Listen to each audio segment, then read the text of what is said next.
మన ప్రభువును రక్షకుడైన యేసుక్రీస్తు అతి పరిశుద్ధమైన నామంలో ఈ శుద్ధీకరణ ప్రార్థన గుడికిలోనికి పాలు పంపులు పొందిన మీ అందరికీ కూడా నా నిండు హృదయపూర్వకమైన వందనాలు, దేవునికి స్తోత్రాలు. మంచిది. పరిశుద్ధ గ్రంథాలను తెరిచి కొరింథీయులకు రాసిన రెండవ పత్రిక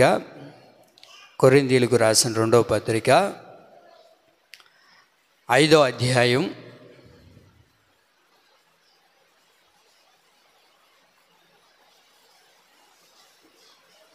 5వ అధ్యాయం 11వ వాక్యాన్ని చదువుకుందాం. ఆ లైట్ కూడా వేయచ్చు కదా, అదే మీ పైన ఉండేది. Very good. కొరింథీయులకు రాసిన 2వ పత్రిక 5వ అధ్యాయం 11వ వాక్యం. కావున మేము ప్రభు విషయమైన భయము నెరిగి మనుషులను ప్రేరేపించుచున్నాము. మేము దేవునికి ప్రత్యేకపరచబడిన వారము, మీ మనస్సాక్షులకు కూడా ప్రత్యక్షపరచబడి ఉన్నామని నమ్ముచున్నాను. ఇంక మీరు తలెత్తిన వైపు చూడండి. దైవజనుడు పౌలు గారు ఈ మాటను కొరింథీ సంఘానికి తెలియజేస్తూ, కావున మేము ప్రభు విషయమైన భయము నెరిగి, ఏంటదంటది? దేవుని యొక్క భయాన్ని మేము ఎరిగి మనుషుల్ని ఏం చేస్తున్నాము అని అంటే ప్రేరేపించుచూ ఉన్నాము. ఏం చేస్తున్నారంట? మనుషుల్ని దైవ సేవకుడు ప్రేరేపిస్తూ ఉన్నాడంట. ఎందుకు ప్రేరేపిస్తూ ఉన్నాడు అని అంటే, మీరు ఇంటికి వెళ్ళిన తర్వాత పై వాక్యం అంతా చదువుకోగలిగితే, ఇక్కడ ఈ గుడారము శిథిలం అయిపోతుంది, చేతి పని ద్వారా నిర్మించబడిన ఈ గుడారాలన్నీ పడిపోతాయి. అయితే శిథిలము కాని ఒక గుడారం ఉంది. ఆ గుడారములో మనం చేర్చబడాలి అని అంటే, ఆ నిత్య జీవానికి మనం వెళ్ళాలి అనే విషయాలన్నిటినీ మాట్లాడుకుంటూ దైవజనుడు అంటారు, ఇదిగో ప్రభు విషయమై మేము భయము నెరిగి మనుషుల్ని ప్రేరేపించుచూ ఉన్నాము. ఏం చేస్తూ ఉన్నారంట? దేవుని ఎరగకు ఉన్న అనేక మందిని ఏం చేస్తున్నారు అని అంటే దైవజనుడు ప్రేరేపిస్తూ ఉన్నాడు. ఏం చేస్తూ ఉన్నాడంట? ఏం చేస్తూ ఉన్నాడు? ఎవరిని ప్రేరేపిస్తూ ఉన్నాడు? మనుషులంటే ఎక్కడుంటారు? సంఘంలోనే మనుషులు ఉంటారు, బయట లేరా? చెప్పండి. Very good. భూమి మీద నివసిస్తున్న ప్రతి వ్యక్తిని కూడా దైవజనుడు అంటారు, మేము మనుషుల్ని ప్రేరేపిస్తూ ఉన్నాము అంటాడు. ఎందుకని ప్రేరేపిస్తూ ఉన్నాడు అని అంటే, దేవుని ఎదుట నిలబెట్టడానికి, దేవుని యొక్క ప్రత్యక్షతలో వారిని నడిపింప చేయడానికి, దేవుని యొక్క త్రోవలో దేవుని ఎదుట నిలబెట్టాలని అనేక మందిని ఏం చేస్తున్నారయ్యా అంటే ప్రేరేపిస్తూ ఉన్నాడు. ప్రేరేపించేటప్పుడు దైవజనుడు జీవితాల్లో ఎదురైన ఎన్నో శ్రమలు, ఎన్నో ఆటంకాలు, ఎన్నో ఒడిదొడుకులు ఎదురయ్యాయి. అయినప్పటికీ ఏ రోజు కూడా తన జీవితంలో మనుషుల్ని ప్రేరేపించకుండా ఉండడం మానేయలేదండి. అందుకనే దైవజనుడి గురించి మనం చదువుకుంటూ ఉన్నప్పుడు కూడా ఎక్కడా కూడా తన జీవితంలో దేవుని గురించి చెప్పడం ఎక్కడా కూడా మానేయలేదు. ఈ రోజున మనము కూడా దేవుని యొక్క సన్నిధికి నడిపించబడుతున్న నీవు నేను ఏం చేయాలి అని అంటే, ప్రతి మనిషిని ప్రేరేపించేటట్లుగా చేయాలి. ఏం చేయాలి? ఒక తీర్మానం చేసుకోండి. ఏంటిదో తెలుసా? దేవుడి మందిరానికి వెళ్ళేటప్పుడు ఒట్టి చేతితో కాకుండా ఎవరినో ఒకరిని నా చేతితో పట్టుకొని దేవుని సన్నిధికి తీసుకొని రావాలి. అలా తీసుకొని రావాలి అని అంటే నువ్వు ఇతరులని ఏం చేయాలో తెలుసా? చెప్పండి. ఏం చేయాలి? ప్రేరేపించాలి, వారికి చెప్పాలి. మనం ఏం చేస్తుంటాం? ఎన్ని దినాలైనా సరే మనమే వస్తుంటాం. కానీ క్రొత్త వాళ్ళని తీసుకొని రావు. గొర్రెలు ఏం చేయాలి? మరొక గొర్రెను కనాలి. సేవకుడు ఎవరు? సంఘాన్ని నడిపించేవాడు. సేవకుడు ఎవరు? సంఘానికి ఒక కాపరిగా ఉన్నాడు. కాపరి కనగలుగుతాడా? గొర్రెలు కంటాయా? చెప్పాలి మీరు. గొర్రెలే కంటాయి. కాపరి కనగలుగుతాడా? కనలేడు. కాపరి పని అంతా ఏంటంటే ఎక్కడి నుంచి అయితే గొర్రెలు వస్తాయో ఆ గొర్రెలన్నిటిని ఏం చేసుకోవాలి? కాపాడుకోవాలి, కాపుదల చేసుకోవాలి, వాటిని రక్షించుకుంటూ చూసుకుంటూ ఉండాలి. ఇది ఆయన పని. అంతేనా కాదా? కాబట్టి ఇన్ని దినాలుగా మనం మందిరానికి వస్తూ ఉన్నప్పుడు ఒక్క వ్యక్తినైనా ప్రేరేపించి దేవుడి మందిరానికి తీసుకొని వచ్చావా? ఆలోచించు. దేవుడి మందిరానికి ఒక్క విశ్వాసనైనా దేవుడి మందిరానికి నడిపించగలిగామా? దైవజనుడు అంటాడు, మేము దేవుని భయము చేత ఏం చేస్తున్నాం? మనుషుల్ని చెప్పండి ఏం చేస్తున్నాడంట? ఎందుకు దేవుడి భయము చేత? అక్కడ అంటాడు చూడండి, ప్రభు విషయమై భయము నెరిగి అంటాడు. ఏంటిదంటే అది ప్రభు విషయమై మేము భయం ఎరిగాం. ఎందుకనో తెలుసా? దేవుడు పౌలు గారిని ఊరకనే దర్శించలేదు, ఆషామాషగా దర్శించలేదు. పౌలు గారు అద్భుతమైన జీవితం ఒకసారి మనం పరిశీలన చేయగలిగితే, దేవుణ్ణి నమ్ముకోకుండా ఉన్నప్పుడు, దేవుని ఎరగక ముందు, దేవుడు అతన్ని దర్శించక ముందు అనేక మందిని ప్రేరేపణ చేసి దేవుని వైపు నుంచి దేవుళ్ళు ఎవరెవరైతే ఉన్నారో వారిని దేవునిలో ఉండనివ్వకుండా ఏం చేశాడు? త్రిప్పినట్లుగా మనం చూడగలుగుతున్నాం కదా. మరి అంతటి వ్యక్తిని ప్రభు దర్శించింది ఎందుకో తెలుసా? అయ్యా, నీవు కానీ రక్షించబడితే, వినాలి మీరు బాగా, నీవు కానీ రక్షించబడితే నీ ద్వారా అనేక మందిని నా వైపు త్రిపుతావు, నీ ద్వారా అనేక మంది రక్షించబడతారు, నీవు చాలా మందిని ప్రభావితం చేయగలుగుతావు అని చెప్పి దేవుడు పౌలు గారి మీద విశ్వసించి దేవుడు పౌలుని ఏం చేశాడు? దర్శించి అద్భుతమైన రీతిలో దేవుడు నడిపించాడు. పౌలు గారికి తెలుసు. ఎందుకో తెలుసా? దేవుడు ఒకరోజు రాబోతున్నాడు, ఆయన ప్రత్యక్ష రాబోతుంది. ఆయన దగ్గరకు నేను వెళ్ళినా, ఆయన నా దగ్గరకు వచ్చినా ఒక రోజు ఉంటుంది. ఆ రోజు నీవైనా నేనైనా మనం అందరం కూడా ఏం చెప్పాలి? దేవుడికి ఏం చెప్పాలి? అది లెక్క చెప్పాలి. ఏమి లెక్క చెప్పాలి? ఏ లెక్క చెప్పాలి? చేసిన పాపాలు లెక్క చెప్పాలా? ఆగండి, ఒక ఆమె ఆలోచిస్తుంది సీరియస్గా అని చెప్తుంది. చెప్పుమా సుశీలమ్మ తల్లి, చెప్పు. ఆగండి అన్నాను. సుశీలమ్మ నీ పేరాక? చెప్పమ్మా. ఏం లెక్క అడుగుతాడు? Very good. దేవుడికి మహిమ కలుగును గాక. దేవుడు మనల్ని అందరిని ఒక లెక్క అడుగుతాడు. నిన్ను రక్షించుకునింది ఎందుకు నాయనా? నిన్ను ఎందుకని నేను రక్షించుకున్నాను? ఆ భయం నీకుందా? ఒరే, దేవుడు ఒకరోజు రాబోతున్నాడు. లేకపోతే నేనే ఆయన దగ్గరికి వెళ్ళినప్పుడు, ఏమండి, ప్రభు దగ్గర నిలబడినప్పుడు దేవుడి దగ్గర మనం అందరూ కూడా లెక్క అప్పచెప్పాలి. మన కుటుంబంలో ఎంతమంది అయితే ఉన్నారో మన కుటుంబంలో ఉన్న వారిని మనం రక్షించుకోగలిగామా? సరే, మన కుటుంబంలో ఉన్న వారందరినీ రక్షించుకున్నాం. ఆ తదుపరి మన రక్త సంబంధికుల్ని రక్షించుకోగలిగామా? సరే, ఆ వారు కూడా రక్షించబడ్డారు. మన స్నేహితుల్ని రక్షించుకోగలిగామా? మన చుట్టుపక్కల ఉన్న వారిని రక్షించుకోగలుగుతూ ఉన్నామా? కారణం ఏంటో తెలుసా? నువ్వు వారిని ప్రేరేపించలేకపోతూ ఉన్నావు. అందుకని దైవజనుడు అంటాడు, దేవుని భయము మాలో ఉంది. అక్కడ ప్రభు విషయమై భయము నెరిగి మేము మనుషుల్ని ఏం చేస్తున్నాం? ఈ రోజున ప్రేరేపిస్తున్నాం. మనం చూడండి, దేవుని విషయంలో నడిపించడానికి మనుషుల్ని ప్రేరేపించం. దేవుని విషయంలో, దేవుని దగ్గరకు నడిపించే విషయంలో మనుషుల్ని ప్రేరేపించం. కానీ చాలామంది దేవుడి నుంచి తొలగింపజేసేదానికి చాలామంది ప్రయత్నం చేస్తూ ఉంటారు. ఏంటిది అది? ఈ విషయం మీరు బాగా వినాలి. దేవుడి నుండి బయటికి తీసుకొని వెళ్ళిపోవడానికి చాలామంది రకరకాల ప్రయత్నాలు చేస్తున్నారు ఈ రోజున. యూట్యూబ్ ఆన్ చేస్తే, చెప్పండి, యూట్యూబ్ ఆన్ చేస్తే యేసు ప్రభు నిజ దేవుడు కాదు, అసలు యేసు ప్రభుని ఎందుకు నమ్ముకోవాలా, ఆయన మన దేవుడు కాదు, మనకు కలుస్తున్న దేవుడు కాదు, అసలు మన దేశానికి సంబంధించిన దేవుడే కాదు. ఏం మాట్లాడుతున్నారండి? అసలు యేసయ్య పుట్టనే లేదు మాట్లాడే వాళ్ళు లేరా? ఉన్నారా లేదా? అసలు యేసు ప్రభు ఎక్కడ పుట్టినాడు, ఎప్పుడు పుట్టినాడు, అన్నీ కల్పితమైనవి అని మాట్లాడుతున్నారు ఈ మధ్య. నేను అంటాను, అన్న వాళ్ళని అడుగుదాం. ఏమని అడుగుదాం తెలుసు? అయ్యా, నిజమే, యేసు ప్రభు పుట్టలేదు, యేసు ప్రభు పుట్టలేదు, యేసు ప్రభు పుట్టలేదు అనుకుందాం.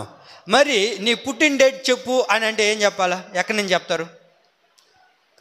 చెప్పండి. క్రీస్తు పూర్వం, క్రీస్తు శకం. అంటే ఏమని కారణం? యేసుప్రభు పుట్టాడనే లేదా?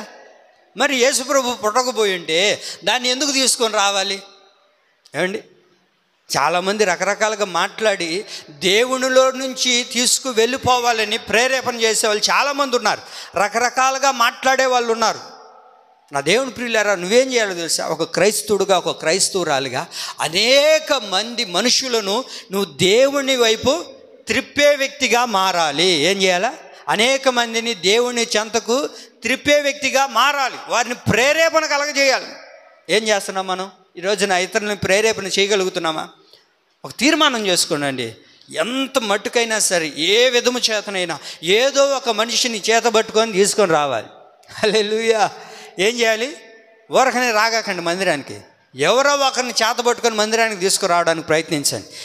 నీ ప్రక్కన ఉన్న వాళ్ళని, నీ చుట్టుపక్కల ఉన్న వారిని, నీ ఇంట్లో ఉన్న వారిని నువ్వేం చేయాలో తెలుసా? ఏం చేయాలి? ప్రేరేపణ చేయాలి. ఏం చేయాలా? చెప్పండి. ఏం చేయాలా? ప్రేరేపించాలి, ప్రేరేపణ చేయాలి. ఒకరిని చూడండి, ఒక పని చేయడానికి వారికి ఎంత ప్రేరేపణ కలగజేస్తుంటాం, ఎంత ఉత్సాహాన్ని కలగజేస్తుంటాం, ఎంత ప్రోత్సాహాన్ని ఇస్తుంటాం. ప్రేరేపణ అంటే ఉత్సాహించడం, వారిని ఉత్సాహపరచడం, ఏమండి, పురికొల్పడం, ప్రేరేపించడం. వింటున్నారన్న మాటలు? ఒక మనిషిని దేవుడి దగ్గరికి నడిపించడానికి మనం ఏం చేయాలో తెలుసా? వారికి ప్రేరేపణ కలగ చేయాలి. ఏం చేయాలా? చెప్పండి. ఏం చేయాలా? ప్రేరేపణ కలగ చేయాలి. పరిశుద్ధ గ్రంథంలో ఒక 2 విషయాలు నేను మీకు జ్ఞాపకం చేస్తాను. మత్తయి సువార్త 14వ అధ్యాయం 8వ వాక్యం, మత్తయి సువార్త 14వ అధ్యాయం 8వ వాక్యం, మత్తయి సువార్త 27వ అధ్యాయం 20వ వాక్యం.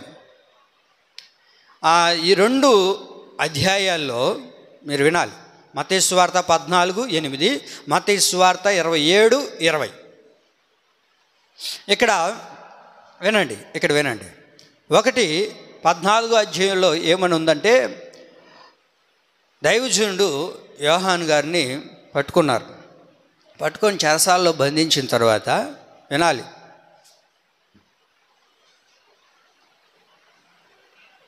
మీరు నా వైపు చూస్తే నేను చెప్తాను. మత్తయి సువార్త 14వ అధ్యాయంలో ఏం జరిగిందంటే, దైవజనుడు ఏం చెప్పాడంటే, ఇదిగో నువ్వు చేస్తుంది తప్పు రాజా అని ఆ తప్పును తప్పుగా చెప్పినప్పుడు ఏం చేశాడు? దైవజనుడు తీసుకొని పోయి చెరసాలలో బంధించేసిన తర్వాత దాన్ని మనసులో ఉంచుకున్నారు. దాన్ని మనసులో ఉంచుకొని అక్కడ మీరు బాగా ఆలోచన చేయగలిగితే, అక్కడ హేరోదు రాజుకి ఇప్పుడు ఏం జరిగిందంటే పుట్టినరోజు జరిగింది. ఆ పుట్టినరోజు జరిగేటప్పుడు ఒక వ్యక్తి నాట్యం ఆడింది. ఎవరు నాట్యం ఆడింది? కుమార్తె కదా. హేరోదు రాజు యొక్క కుమార్తె, బిడ్డ. అసలు వాస్తవానికి ఎవరు ఆమె? ఏమని పిలువబడుతుంది? 4 రోజులు గడిచిన తర్వాత ఆమె కూడా రాణిగా ఉంటుంది. రాణి అసలు నాట్యం ఆడచ్చా? మీరు చెప్పండి. రాణి గారు నాట్యం ఆడచ్చా? అసలు ఆమె వ్యవహారం కాదది, ఆమెకు సంబంధించిన పని కూడా కాదది. ఆ రోజుల్లో రాజుగారి దగ్గరకు వచ్చి నాట్యం ఆడేవాళ్ళు ఏమండి మంచి జీవితం కలిగిన వారు కాదు. అలాంటి వారే అక్కడికి వచ్చి నాట్యం ఆడేవారు. అయితే ఈమె చూడండి, అంత హోదాలో ఉన్న వ్యక్తి ఏం చేసింది? ఇప్పుడు తన తల్లి ప్రేరేపణ కలగజేసి అక్కడికి వెళ్ళి డ్యాన్స్ వేసి నాట్యం ఆడి ఇప్పుడు తల్లి దగ్గరికి వెళ్ళింది. ఏం అడగాలి అని అడిగితే, వాస్తవానికి ఏం అడగాలండి? ఓ మంచి యోధుడిని, ఓ మంచి పరిపాలన చేసే రాజునిచ్చి పెళ్లి చేయాలని అడగాలి. లేకపోతే ఆమెకి ఇష్టం వచ్చింది అడుగుండొచ్చు. కానీ తల్లి ఏం ప్రేరేపణ కలగజేసిందో తెలుసా? దైవజనుడి యొక్క తలని కావాలి అని అడుగు అని ప్రేరేపణ కలగజేసింది. వింటున్నారా? ఇదొక సందర్భం. చూడండి ఎలా ప్రేరేపిస్తున్నారో మనుషులు. ఇంకోటి 27వ అధ్యాయం 20వ వాక్యం చెప్పాను కదా. ఇక్కడేం జరిగిందంటే, యేసు ప్రభులు వారిని సిలువకి అప్పగించారు.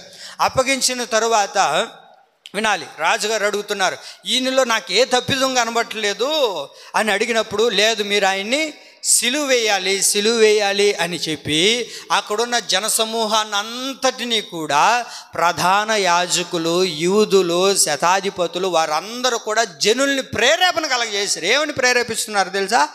బర్నబాను విడుదల చేయండి, యేసయ్యను సిలువ వేయండి అని మాట్లాడడానికి కారణం ఏంటో తెలుసా? ఎవరు ప్రేరేపించారు? ఎక్కడ చెప్పండి. ఎవరు? యూదులు, శాస్త్రీయులు, ప్రధాన యాజకులు, వీరందరూ కూడా మనుషులకి ప్రేరేపణ కలగజేశారు. యేసు ప్రభుని సిలువ వేయమని చెప్పండి, యేసు ప్రభుని సిలువ వేయమని చెప్పండి, ఆయన మనకు అవసరం లేదు. ప్రియులారా, ఈ 2 సందర్భాలను ఎందుకు మీకు జ్ఞాపకం చేశానంటే, ఈ రోజున మనుషులు ఆత్మీయులు దేవుని వైపు త్రిప్పకపోగా చాలామంది లోకంలో ఉన్నవారు ఏం చేస్తున్నారయ్యా అంటే చెడు వైపునే ప్రేరేపణ కలగజేస్తున్నారు. ఏం చేస్తున్నారు? చెడు వైపున ప్రేరేపణ కలగజేసి మనుషుల యొక్క హృదయాల్ని, ఆలోచనల్ని, జీవితాల్ని పాడు చేస్తూ ఉన్నారు. దేవుడి నుంచి దూరం చేసే అనుభవాలకి తీసుకొని వెళ్ళిపోతున్నారు. ఈ రోజున చాలామంది ఆత్మీయులు కూడా ఏం చేస్తున్నారు అని అంటే, వినాలి బాగా, ఈ రోజున చాలామంది దేవుని నమ్ముకున్న అనేక మంది ఆత్మీయులు కూడా దేవుని యొక్క భక్తి మార్గంలో నుంచి బయటికి వెళ్ళిపోయే ప్రేరేపణ కలగజేస్తున్నారు. ఎలా కలగజేస్తున్నారు పాస్టర్ అయ్యా అని అంటే, వినాలి మీరు బాగా. ఇప్పుడు అంతంత మాత్రం వచ్చేవాళ్ళు, అంతంత మాత్రం భక్తిలో ఉండేవాళ్ళు, ఎప్పుడైతే ఈ విషయాలు తెలుస్తాయో వీళ్ళు ఏమైపోతారు? అంతగా ఎదిగే బిడ్డలు కూడా చెప్పండి అంతకంతకు దిగజారిపోతూ ఉంటారు, అంతకంతకు పడిపోతూ ఉంటారు. కారణం ఏంటో తెలుసా? ఎవరు అలా ప్రేరేపణ చేసింది చెప్పండి? ఎవరు ప్రేరేపణ చేసింది? మనమే. నేను అంటాను, పోయిన ఆదివారం విన్నాం కదా, వినలేదా? ఏమని విన్నాం? ఎవరి గురించి ఏం తెలిసినా మనం ఏం చేయాలా? ఎక్కడ? గుండెల్లోనా? ఏం చేయాలండి? కడుపులోనా? కొంతమంది ఏమో గుండెల్లో అంటున్నారు, కొంతమంది కడుపులో అంటున్నారు. ఎక్కడ? బీరువాలోనా? ఎక్కడ ఒకటి చెప్పండి. అక్కడ చెప్పనా? ఎక్కడో ఒకటి దాచుకోండి, ఇబ్బంది లేదు, కానీ బయట పెట్టబాకండి. ఎందుకో తెలుసా? దానివల్ల మనకు వచ్చేది ఏమీ లేదు, పోయేది ఏమీ లేదు, ఇంకా నష్టాలే. కానీ మీరు బాగా బైబిల్ చదువుంటే ఒక్క విషయాన్ని నేను మీకు జ్ఞాపకం చేస్తాను. ఏంటో తెలుసా? పరిశుద్ధ గ్రంథంలో యోసేపు ఉన్నారా లేదా? యోసేపును అన్నదమ్ముళ్ళు ఏం చేశారు? అన్నలు ఏం చేశారు? గుంటలో పడేశారా? Very good. ఆ తరువాత యోసేపును అమ్మేశారు. Very good. ఆ తర్వాత అక్కడి నుంచి ఇంకొక దగ్గరికి అమ్మేశారు, బానిసగా మార్చబడ్డాడు. Very good. ఆ తర్వాత రాణి ఏం చేసింది? తన పై వస్త్రాన్ని లాగి తనతో పాపం చేయడానికి ప్రేరేపించింది కదా. Very good. ఈ విషయాలన్నీ తెలుసు కదా. ఈ విషయాలన్నీ యోసేపుకి తెలిసినప్పుడు యోసేపు ఏ రోజైనా తన అన్నల గురించి తండ్రికి చెప్పాడా? యోసేపు ఏ రోజైనా నన్ను ఇలా అమ్మారు, నన్ను ఇలా బానిసలుగా చేశారని ఎక్కడైనా ఎవరి దగ్గరైనా చెప్పాడా? యోసేపు ఏ రోజైనా ఇదిగో రాణిగారే నన్ను లాగారు, రాణిగారే నన్ను ప్రేరేపణ కలగజేశారు, రాణియే నా మీద నా వస్త్రపు చెంగిని లాగింది అని చెప్పి ఏ రోజైనా చెప్పాడా? సరే, ఒకరోజు వచ్చింది, తండ్రి ఎదురయ్యాడు, యోసేపును చూసినప్పుడు యోసేపు వెళ్ళి నానా నన్ను ఇలాగ అయిపోవడానికి గల కారణం నా అన్నలేను అని ఏ రోజైనా తండ్రికి చెప్పాడా? చెప్పాడా? ఎందుకు చెప్పలే? చెప్పండి అండి. కారణం ఏంటో తెలుసా? దేవుణ్ణి విశ్వసించిన వాడు, దేవుని మీద ఆధారపడిన వాడు ఏమండి ఇతరుల గురించి ఏ నష్టాన్ని కొని తెచ్చిపెట్టి, ఇప్పుడు యోసేపుకి అందరూ నష్టాలు తెచ్చిపెట్టిన వారే, యోసేపుకి అందరూ హాని చేసిన వారే, యోసేపును అందరూ బాధ పెట్టిన వారే. యోసేపు ఎక్కడైనా పొల్లెత్తి నన్ను ఇలాగ అన్నారు, నన్ను ఇలా చేశారని ఎవరికైనా ఏదైనా చెప్పాడా? ఏ విషయం తెలిసినా ఒకటి తన హృదయంలో ఉంచుకున్నాడు, రెండోది దేవుడికి కూడా చెప్పలేదండి. దేవుడికి చెప్పుంటే బైబిల్లో రాసి ఉంటాడు కదా, అవునా కదా? కానీ ఏ రోజు పొరపాటున చెప్పలేదండి, ఎవరికి చెప్పలేదు. ఎందుకో తెలుసు? ఆకాశం అందున్న దేవుడు ఆయన చూస్తున్నాడు, ఆయన ఏదో ఒక రోజున దానికి తగిన ప్రతిఫలాన్ని ఇస్తాడు. కాబట్టి ఇది మనకు తగినది కాదని ఆత్మీయులు అలా ఆలోచిస్తారు. అందుకనే నేను చెప్పేది, మనుషుల్ని నువ్వు ఎలా ప్రేరేపించాలో తెలుసా? దేవుని ఎదుటకు నడిపించడానికి ప్రేరేపణ కలగజేయాలి. హల్లెలూయా. ఏం చేయాలి? దేవుని వైపు త్రిప్పడానికి, దేవుని వైపు నడిపించడానికి, దేవుని చెంతకు తీసుకురావడానికి ప్రేరేపణ కలగజేయాలి. కానీ వాళ్ళు ఇలా ఉన్నారు, వీరిలా కలగజేశారు, ఈ పాస్టర్ ఎట్లా, ఆ పాస్టర్ ఎట్లా, ఆమె ఎట్లా, ఈమెట్లా అని దయచేసి చెప్పగాకండి. ఎందుకో తెలుసా?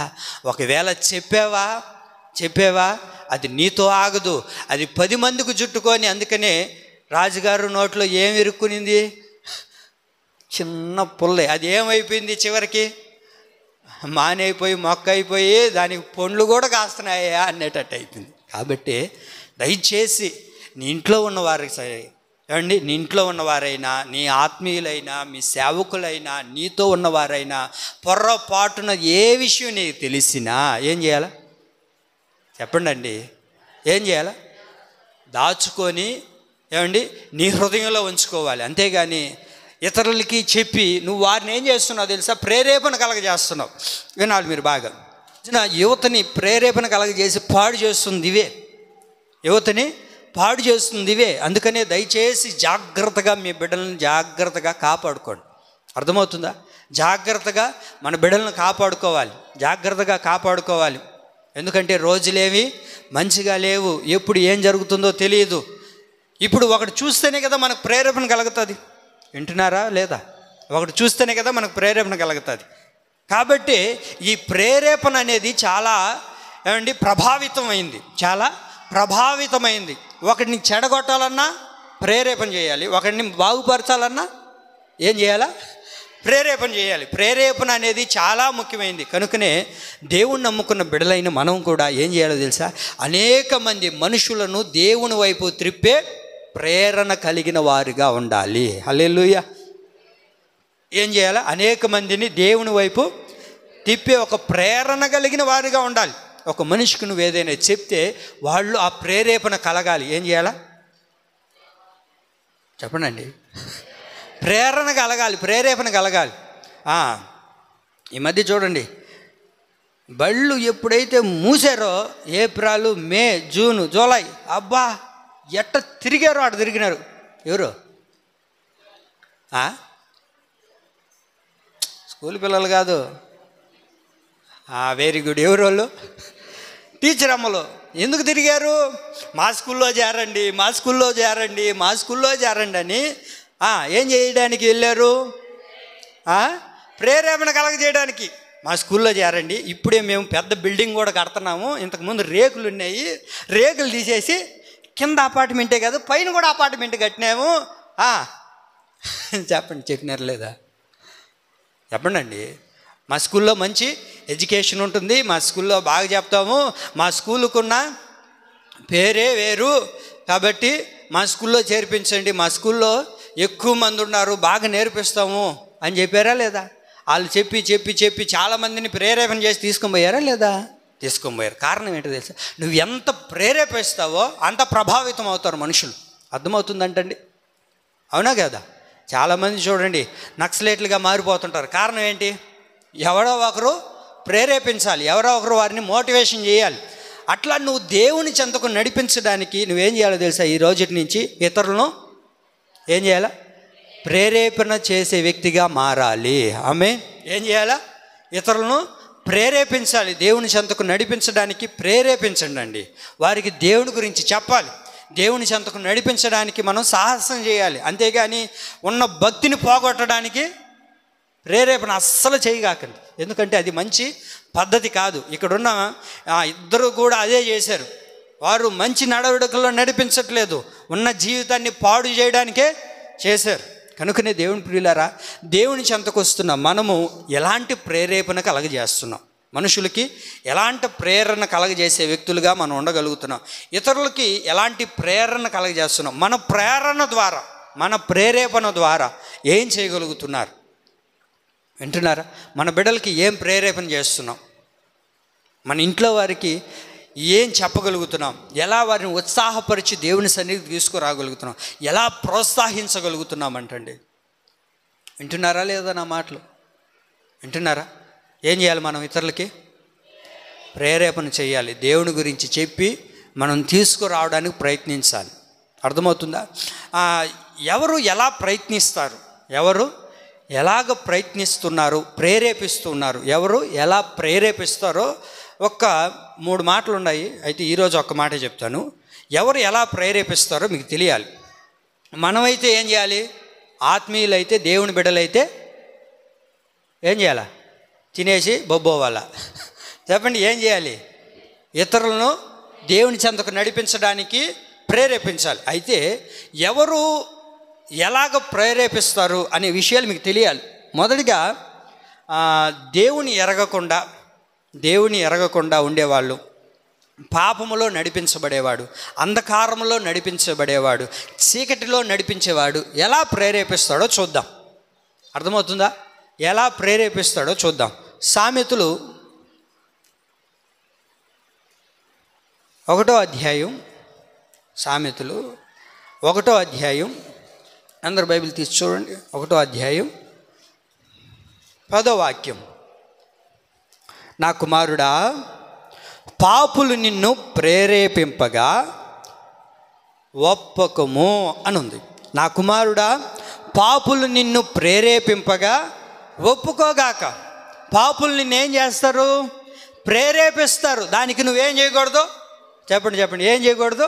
ఒప్పుకోకూడదు. పాపులు ఏం చేస్తారయ్యా అంటే ప్రేరేపణ కలగజేస్తారు. దేని గురించి అయితే నీకు ప్రేరేపణ కలగజేస్తున్నారో ఆ ప్రేరేపణకు నువ్వేం చేయకూడదు? చెప్పండి. ఏం చేయకూడదు? అది పాపులు నిన్నేం చేస్తారు? ప్రేరేపణ కలగజేస్తుంటారు.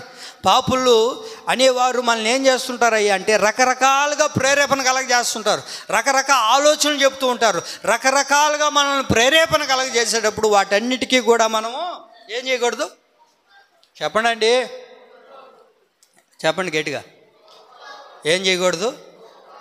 ఎవరు ప్రేరేపిస్తే? పాపులు మనల్ని ప్రేరేపించేటప్పుడు మనం ఏం చేసుకోకూడదు? దానికి ఒప్పుకోకూడదు, దానికి లోబడిపోకూడదు. చాలామంది ఏం చేస్తుంటారు? ఎవరైనా ఏదైనా మనకు ప్రేరేపణ కలగజేశారనుకోండి, దానికి లోబడ్డారా అయిపోతాం. ఇంకా అంటే చెప్తున్నానంటే మీకు అర్థం అవడానికి, ఒక వ్యక్తి మనల్ని ఎంత ప్రేరేపించినా మనం ఏం చేయకూడదు? దానికి ఒప్పుకోకూడదు. ఒప్పుకున్నావా ఏమైపోతుంది? ఉన్నదంతా మనలో ఉన్న అంత కొంత పరిశుద్ధత, ఎంతో కొంత ఆత్మీయత ఏమైపోతుందయ్యా అంటే దిగజారిపోతుంది, పడిపోతుంది. అందుకనే ఎవరైనా మనల్ని ప్రేరేపణ కలగజేసేటప్పుడు అది మంచిదా కాదా, మనల్ని ప్రేరేపిస్తున్నది పరిశుద్ధుడా పాపులా, వినాలి మీరు బాగా. మనల్ని ప్రేరేపిస్తుండేది ఎవరు అన్న విషయాన్ని ఆలోచించి మనం దానికి ఒప్పుకోవచ్చా ఒప్పుకోకూడదు కూడా ఆలోచించాలి. వింటున్నారంటండి? కాబట్టి చాలామంది ఈరోజు ఏమైపోతున్నారు అని అంటే ఆ పాపులు మనల్ని ప్రేరేపణ కలగజేస్తుంటే దానికి చాలామంది ఒప్పుకునేస్తున్నారండి, తలంచేస్తున్నారు. దానికి ఏం చేస్తున్నారు? తలంచేస్తున్నారు. నువ్వు ఎలా చెప్తే అలాగే అంటూ ఉన్నారండి. అందుకని వాక్యంలో ఉంది అక్కడ, నా కుమారుడా అంటాడు. ఏంటిది అది? నా కుమారుడా, పాపులు నిన్ను ప్రేరేపణ కలగజేస్తారు, దయచేసి నువ్వు వాటిని ఒప్పుకోవద్దు, దయచేసి వాటిని నువ్వు ఒప్పుకోగాకయ్యా. ఆదివారమే వస్తారు. ఎందుకు వస్తారు? నీకు కొన్ని పనులు చెప్తారు, దానికి నువ్వు ఒప్పుకోవద్దు. నిన్ను ఎవరైతే దేవుడి నుంచి దూరం చేస్తున్నారో అలాంటి వాటికి నీవు ప్రేరేపణ అయిపోయి ఒప్పుకునే వారిగా నువ్వు మారొద్దు అని దేవుడు మాట్లాడుతున్నాడు. పాపులు మనల్ని ఏం చేస్తూ ఉన్నారు? ప్రేరేపిస్తున్నారు. వేటికి ప్రేరేపిస్తారు పాపులు అనేవారు అంటే 2 విషయాలు మీకు జ్ఞాపకం చేస్తాను. పాపులు అనే వ్యక్తులు దేనికి ప్రేరేపిస్తారు, దేనికి ఒప్పుకోకూడదో చెప్తాను. వింటున్నారా? ఏం చెప్పాను? పాపులు మనల్ని ప్రేరేపిస్తారు, దానికి ఒప్పుకోకూడదు. దేనికి ఒప్పుకోకూడదు, ఎలా ప్రేరేపిస్తారు అంటే 2 విషయాలే. దేనికి అని అంటే ద్వితీయోపదేశకాండం 13వ అధ్యాయం 5వ వాక్యం. ద్వితీయోపదేశకాండం 13వ అధ్యాయం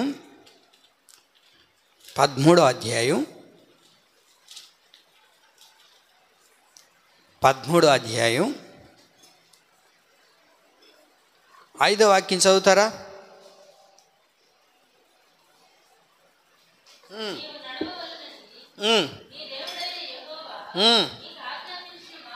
నీకు ఆజ్ఞాపించిన మార్గములో నుండి నిన్ను తొలగించున్నట్లు ఐగుప్తు దేశంలో నుండి మిమ్మల్ని రప్పించి దాస్య గృహములో నుండి మిమ్మల్ని విడిపించిన మీ దేవుడైన యెహోవా మీద తిరుగుబాటు చేయుటకు మిమ్మల్ని ప్రేరేపించెను. చాలండి, అక్కడికి ఆగండి. పాపులు అనేవారు దేనికి ప్రేరేపిస్తారో తెలుసా? పాపులు అనేవారు దేనికి ప్రేరేపిస్తారయ్యా అంటే ఐగుప్తు అంటే ఏంటిది? లోకానికి సాదృశ్యం కదా. ఐగుప్తు అంటే లోకానికి సాదృశ్యం. లోకములో ఉన్న పాపమైన జీవితం కలిగిన వారు ఏం చేస్తారయ్యా అంటే దేనికి ప్రేరేపిస్తారు అంటే తిరుగుబాటు చేయడానికి ప్రేరేపిస్తారు. దేనికి ప్రేరేపిస్తారు? పాపులు అనేవారు నిన్ను ప్రేరేపిస్తారు, దానికి ఒప్పుకోగాక. దేనికి ప్రేరేపిస్తారయ్యా అంటే తిరుగుబాటు చేయడానికి ప్రేరేపిస్తారు. దానికి నువ్వేం చేయకూడదు, అది ఏం చేయకూడదు, దానికి ఒప్పుకోకూడదు. మనల్ని చాలామంది తిరుగుబాటు చేసే అనుభవంలోనికి తీసుకొని వెళ్తుంటారు. ఓయ్ వినాలి మీరు బాగా, ఇక్కడ ఉన్న వాళ్ళందరూ ఏడా రమ్మ నిద్రపోయింది, నువ్వు అడిగినవా? ఓకే. ఏం చేస్తుంటారు పాపులు అనేవాళ్ళు? మనల్ని ప్రేరేపిస్తారు. ఏమని ప్రేరేపిస్తారో తెలుసా? తిరుగుబాటు చేయమని ప్రేరేపిస్తారు. ఏం చేస్తారు? తిరుగుబాటు చేయమని, దేవుని మీద తిరుగుబాటు చేయమని, వాక్యం మీద తిరుగుబాటు చేయమని, సంఘం మీద తిరుగుబాటు చేయమని, సేవకుని మీద తిరుగుబాటు చేయమని ఏం చేస్తుంటారు పాపులు అనేవాళ్ళు? చెప్పండి. ప్రేరేపణ కలగజేస్తారు. దానికి ఒప్పుకోగాకండి. మీరు ఏం చేయకూడదు, దానికి ఒప్పుకోకూడదు. ఏమని, దేనికి ఒప్పుకోకూడదు? తిరుగుబాటు చేసే తనానికి మనము ఒప్పుకునే వారిగా ఉండకూడదు. వింటున్నారా అండి? దేవునికి ఏ రోజు కూడా తిరుగుబాటు చేసే అనుభవంలో నడిపించబడకూడదు. ఏం చేయబడకూడదు? దేనికి? ఏ తనం అది? అది తిరుగుబాటుతనం. తిరుగుబాటుతనం ఏంటిది అది? ఈ రోజున చాలామంది చూడండి, సేవకుల మీద తిరుగుబాటు చేసేవాళ్ళు ఉంటారు, సంఘం మీద తిరుగుబాటు చేసేవాళ్ళు ఉంటారు, తల్లిదండ్రుల మీద తిరుగుబాటు చేసేవాళ్ళు ఉంటారు, టీచర్ల మీద తిరుగుబాటు చేసేవాళ్ళు ఉన్నారు. ఏమండి, మన పైన ఉన్న అధికారుల మీద తిరుగుబాటు చేసేవాళ్ళు ఉన్నారు. ఉద్యోగం చేస్తున్న ఆ యజమానుడి దగ్గర తిరుగుబాటు చేసేవాళ్ళు కూడా ఉన్నారు. ఇలా తిరుగుబాటు చెయ్యి అని చెప్పేది ఎవరో తెలుసా? పాపములో ఉన్నవాడు, పాపముతో నడిపించబడేవాడు ఏం చేస్తాడయ్యా అంటే ఏమంటే తిరుగుబాటు చేయమని ప్రేరేపణ కలిగజేస్తాడు. దానికి మనం ఏం చేయకూడదు? ఒప్పుకోకూడదు. మా హనమ్మ వినాలి, ఏం చేయకూడదు? ఒప్పుకోకూడదు. మీ తల్లిదండ్రుల మీద నువ్వు తిరగబడు, అప్పుడే వాళ్ళు ఏం చేయమంటుంటారు చెప్పడా? తల్లిదండ్రుల మీద తిరగబడు. ఒకసారి తిరగబడ్డావు అనుకో, మళ్ళీ నీ జోలికి కూడా రారు. టీచర్లు ఎవరైనా కొట్టడానికి వచ్చావు అనుకో, నువ్వేం చేయాలో తెలుసా? దబాయించి 2 మాటలు మాట్లాడు. ఎందుకు కొడతావు? ఎందుకు కొడతావు నన్ను అని నువ్వు ముందుకెళ్ళు. మీ టీచర్ అమ్మ ఒక్క మాట కూడా నిన్ను అడగదు, నీ మీద చెయ్యి కూడా ఎత్తదు అని ప్రేరేపిస్తుంటారు కొంతమంది. వీడు నిజమే అనుకొని వెళ్తాడు. ప్రియులారా, అలా తిరుగుబాటు తనంతో నువ్వు ఉన్నావు అనుకోండి, అలా ఎప్పుడైతే తిరుగుబాటు తనం మనలో ప్రవేశిస్తుందో వెంటనే దేవుడు మనల్ని విడిచిపెట్టడం ప్రారంభిస్తాడండి. ఏం చేస్తాడు? దేవుడు మనల్ని విడిచిపెట్టడం ప్రారంభిస్తాడు. టీచర్ దగ్గరికి నువ్వు దబాయించి వారి మీదకి వెళ్ళావనుకోండి, టీచర్ ఏం చేస్తారు? ఏమనరు, గమ్మ వదిలేస్తారు. వీడంటాడు, నిజమేరా నువ్వు చెప్పింది, ఎప్పుడైతే మా టీచర్ మీదకి నేను తిరగబడి వెళ్ళానో మా టీచర్ అమ్మ నన్ను మారు మాట మాట్లాడకుండా సరేలే అని చెప్పి గమ్మగా వెళ్ళిపోయింది. ఎంత మంచి ఐడియా ఇచ్చేవరా. తిరగబడితే ఎవరైనా అట్లే ఉంటారా? మనం తిరగబడనంత కాలం మన మీద పెత్తనాయం చెల్లిస్తారు. మనం తిరగబడాలి అని ప్రేరేపణ కలిగజేస్తాడు. వాస్తవానికి వీడికి తెలియంది ఏంటంటే టీచర్ అమ్మ వదిలేస్తే మనకు చదువు రాదని వాడు ఎరగడు. వాడికి ఎప్పుడు గుర్తు వస్తుందంటే 30 సంవత్సరాలు వచ్చిన తర్వాత ఏమండి నెత్తి మీద రాళ్ళు మోసుకునేటప్పుడు గుర్తు వస్తుంది. ఎండలో అప్పుడు గుర్తు వస్తుంది టీచర్ అమ్మ. ఒరే ఆ రోజు మా టీచర్ అమ్మనికి నేను లోబడి ఉంటే ఈరోజు నేను ఈ ఎండలో పని చేసుకునే అవసరం నాకు లేదు కదా. ఒకరోజు నా తల్లిదండ్రుల మీద నేను తిరగబడకుండా ఉండుంటే ఈరోజు నా జీవితం బాగుపడి ఉండేది కదా. నా సేవకుని మీద నేను తిరగబడకుండా ఉండుంటే నా జీవితం ఈరోజు బాగుపడి ఉండేది. నా దేవుడి మీద నేను తిరగబడకుండా ఉన్నప్పుడు నా జీవితం బాగుపడి ఉండేది. వాక్యం నన్ను మాట్లాడినప్పుడు వాక్యం మీద నేను తిరగబడకుండా ఉన్నప్పుడు నా జీవితం బాగుపడి ఉండేది. ప్రియులారా, ఎప్పుడైతే మనల్ని తిరగబడతాం, మనకు అన్నీ బాగుంటాయని అనుకుంటాం, అప్పుడు మనల్ని ఏం చేస్తారో తెలుసు? వాళ్ళు వదిలేస్తే మనం బతకగలుగుతామా? చెప్పండి అండి. అందుకనే మనలో తిరుగుబాటుతనం అనేది ఉండకూడదండి. తిరుగుబాటుతనం ఎవరు నేర్పిస్తారయ్యా అంటే ఎవరు నేర్పిస్తారు? పాపులు. పాపములో ఉన్నవాడు, పాపములో జీవించేవాడు, పాపములో చలామణిమయ్యేవాడు వాడే ఏం చేస్తాడు తెలుసా? ఏం చేస్తాడు చెప్పండి? తిరుగుబాటుతనాన్ని కలగజేస్తాడు. యోబు గ్రంథం 19:19 చూడండి. యోబు గ్రంథం యోబు 19:19 చూడండి. యోబు 19:19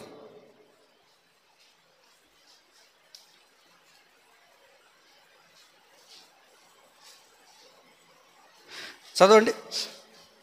ఏంది ఇంకా తీస్తూనే ఉన్నారు. సుశీలమ్మ తల్లి చదువు అమ్మా. వెరుగు నేను ప్రేమించిన వారు, అది నేను ఎవరినైతే ప్రేమిస్తూ ఉన్నానో వారు నా మీద ఏం చేస్తున్నారు? ఈ రోజున తిరగబడుతూ ఉన్నారు. నువ్వు ఎవరినైతే ఎక్కువ ప్రేమిస్తావో వాళ్ళు నీ మీద ఏం చేస్తారు? చెప్పండి అండి, మీకు తెలియనట్టుందే. నువ్వెవరినైతే ఎక్కువ ప్రేమిస్తావో చూడండి మా, బాగా గుర్తుపెట్టుకో. నువ్వెవరినైతే ఎక్కువ ప్రేమిస్తావో వాళ్ళని నీ మీద ఉంటారు, ఖచ్చితంగా ఉంటారు. నువ్వెవరినైతే ఎక్కువ ప్రేమిస్తూ ఉంటాం మనము, నా బంగారు కొడుకు లేక ఒక్క కొడుకు అయ్యా నాకు కనుక ఆరాభంగా పెంచుతామా? ఏమండి, ముద్దులు పెట్టి పెంచుకుంటావు. ఒకరోజు వస్తుంది, ఆ రోజు నువ్వు ఎన్ని చెప్పినా సరే కారణం ఏంటి? నువ్వు ప్రేమించావు గనుక. ప్రేమించిన వారు ఏమవుతారంట? అది తిరగబడతారు ఖచ్చితంగా. నువ్వు ఎవరినైతే ప్రేమిస్తున్నావో ఎక్కువగా వాళ్ళు ఏం చేస్తారు? నీ మీద తిరుగుబాటుతనం చేస్తారా చేయరా? మనం ఎక్కువగా ప్రేమించే వాళ్ళు మనల్ని ఏం చేస్తారు? తిరగబడతారు. అర్థమవుతుందంటండి. కాబట్టి మనం ఏం చేయాలో తెలుసా? ఎవరు ఈ తిరుగుబాటుతనం చేస్తారు, ఎవరు ప్రేరేపణ కలగజేస్తారంటే పాపములో ఉన్న వ్యక్తి మనల్ని తిరుగుబాటుతనంలోనికి నడిపిస్తాడు. దానికి మనం ఒప్పుకోకూడదు. ఈరోజు జరుగుతుంది అదే. ప్రభు అనేది ఏంటో తెలుసా? నా రాకడకు ముందు నోవాహు దినాల్లో ఎలాగైతే జరిగిందో, లోతు దినాల్లో ఎలాగైతే జరిగిందో, నా రాకడకు ముందు కూడా అలాగే జరుగుతాయని వాక్యంలో రాయబడి ఉంది కదా. ఇప్పుడు ఎలా ఉన్నాయి పరిస్థితులు అని అంటే మీరు బాగా వినాలి. భర్త తప్పు చేస్తున్నాడు, భర్త తప్పు చేస్తే నువ్వు కూడా తప్పు చేయాలా? ఈరోజు చాలామంది నీ భర్త తప్పు చేస్తున్నాడుగా, నువ్వు చెయ్యి, నువ్వు ఇంకోటితో మాట్లాడు, ఏమైపోతుంది అని వీళ్ళు ఏం చేస్తుంటారంటే, వినాలి మీరు బాగా, వీళ్ళు ఏం చేస్తారంటారంటే, ఒకవేళ నీ భర్త అడిగినాడు అనుకో, నువ్వు చేసేటప్పుడు నేను చేసే తప్పేంటి?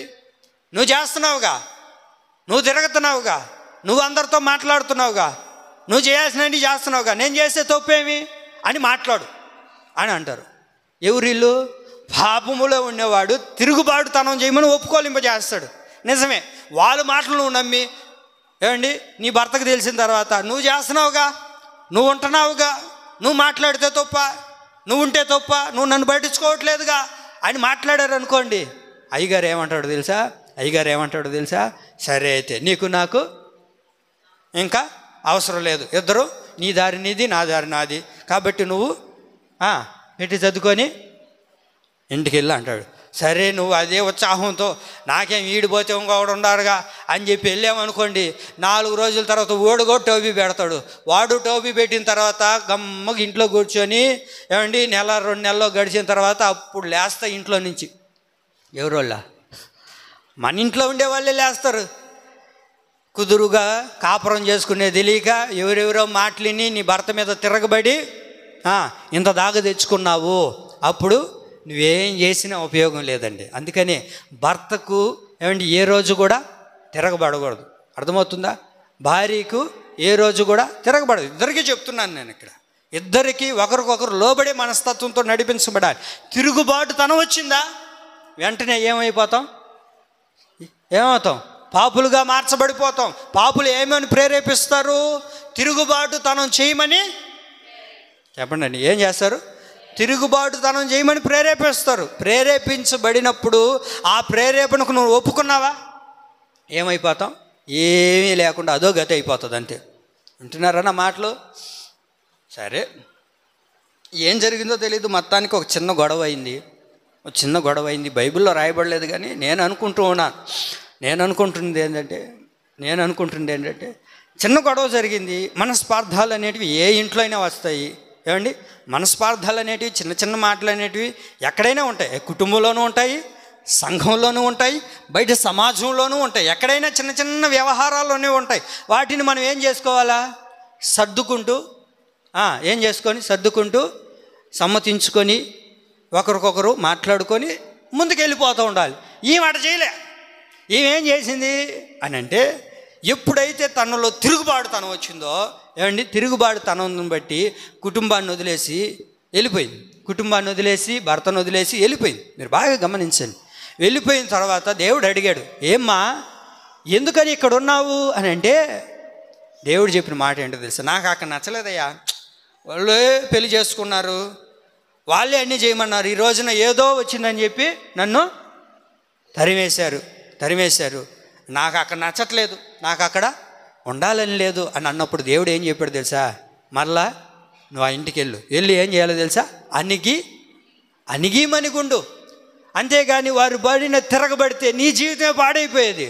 నీ జీవితం పాడైపోయేది కాకుండా నీకంటే ఎవరుంది, ఒక తోక ఉంది, నువ్వు పోతావా, నీతో బాధ అది ఎవరు, తోకన కాకండి, ఆమెకంటూ ఒక కుమారుడు ఉన్నాడు. చూసారా దేవుడు ఏం చెప్పాడు తెలుసా, అణిగిమణిగి ఉన్నప్పుడే ఏమండి తిరుగుబాటుతనం వచ్చింది అనుకోండి, అది ఎక్కడైనా సరే, ఉద్యోగంలోనైనా ఏమండి, మనం చేసే పని దగ్గరైనా, మనం నడుచుకుంటున్న ఇంట్లోనైనా తిరుగుబాటుతనం ఉన్న దగ్గర ఏమండి ఖచ్చితంగా సమస్యలు అనేటివి ఎదురవుతాయి. ప్రియులారా, ఈ తిరుగుబాటుతనం ఎవరు నేర్పిస్తారా అంటే పాపంలో ఉన్నవాడే తిరుగుబాటుతనాన్ని నేర్పిస్తాడు. కాబట్టి మీరు ఏం చేయకూడదు, దాంట్ని చెప్పండి, కుమారుడా పాపులు నిన్ను ప్రేరేపగా దానికి ఒప్పుకొనకము. దేనికి ప్రేరేపిస్తారయ్యా పాపులంటే?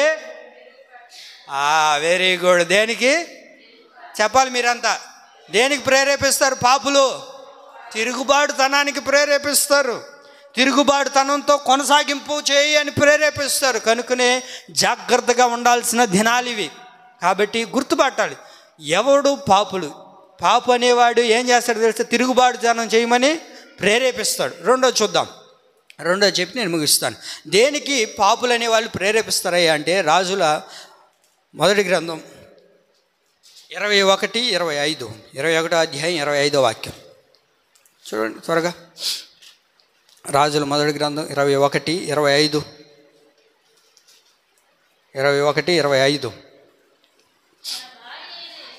తన భార్య అయిన యెజెబెలు ప్రేరణ చేత యెహోవా దృష్టికి కీడు చేయు తనను తాను అమ్ముకొనిన ఆహాబు వంటి అది దేనికి ప్రేరేపించింది యెజెబెలు అని అంటే వినాలి. దేనికి ప్రేరేపించిందో తెలుసా? కీడుకు ప్రేరేపించిందంట. దేనికి చెప్పండి దేనికి? కీడు చేయడానికి. అందుకనే చెప్పింది ఇందాక, పాపులు నిన్ను ప్రేరేపింపక దానికి ఒప్పుకొనకము. దేనికి ప్రేరేపిస్తారయ్యా అంటే ఒకటి తిరుగుబాటుతనానికి ప్రేరేపిస్తారు, దానికి ఒప్పుకోగాక. రెండోదిగా పాపులు దేనికి ప్రేరేపిస్తారో తెలుసా? కీడు చేయడానికి ప్రేరేపిస్తారు. ఈ రోజున ఎక్కడ చూసినా ఇదే. పాపులు అనేవాళ్ళు దీనికే ప్రేరేపిస్తున్నారు. రే తాగురా, తాగితేనే నువ్వు మగోడివి, తాగకపోతే నువ్వు మగోడివే కాదురా. ఇట్లాగే స్నేహితులు ఎలాగే చెడగొట్టేది. కారణం ఏంటో తెలుసా? వాడు దేనికి ప్రేరేపిస్తున్నాడో తెలుసా? కీడుకు ప్రేరేపిస్తున్నాడు. సరే తాగితే ఏమన్నా ఆరోగ్యం వచ్చిందా? కీడే కదా, కీడే సంభవించిందే కదా. అనారోగ్య పాలైపోయి జీవితాన్ని పాడుగొట్టుకొని కుటుంబాన్ని నాశనం చేసుకుంటున్నావు. తద్వారా నీ కుటుంబాన్ని కట్టుకోగలుగుతున్నావా? చెప్పండి అండి. పాపులు అనేవారు దేనికి ప్రేరేపిస్తారయ్యా అంటే కీడు చేయడానికే ప్రేరేపిస్తుంటారు. కీడు చేయమనే ప్రేరేపిస్తారు, మంచి చేయమని ఏ రోజును కూడా ప్రేరేపించరు. కానీ ఈ రోజున చాలామంది కీడుకే తలపెడుతూ ఉన్నారండి. కీడు చేయమని ప్రేరేపించినప్పుడు దానికి నువ్వేం చేయకూడదు, ఒప్పుకోగాకండి. అర్థమవుతుందండి? కీడు చేయమని ఎవరైనా ప్రేరేపణ కలగజేశారనుకోండి, నువ్వేం చేయకూడదు, దానికి ఒప్పుకునే వారిగా ఉండకూడదండి. ఎంతవరకైనా సరే మేలు చేసే వ్యక్తులుగానే మనం ఉండాలి, కానీ కీడు చేయడానికి ఏమాత్రం మనం పూరికొల్పబడకూడదు, దానికి ఒప్పుకోకూడదు. ఎవరైనా చెప్పారా నీకు కీడు గురించి? ఎవరైనా కీడు చేయమని చెప్పారా? దానికి నువ్వేం చేయకూడదు తెలుసా? ఒప్పుకోకూడదు.